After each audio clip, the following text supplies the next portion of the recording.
हा हा रे कांदा तोर भाजी रे बड़ा मीठ लागे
जे में डारे चना के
संगवारी हो नमस्कार।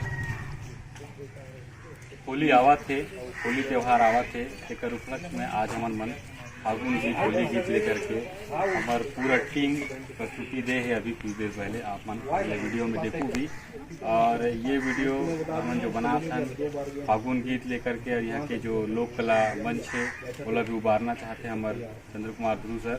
तो ओकरे माध्यम से हमन मन आप वीडियो भी दिखाबो, और हमन मन जानबो ये बहनी मन से कि कतिक तैयारी मन करते हैं और कितना मजा है मलाते ये सब चीज करे बा।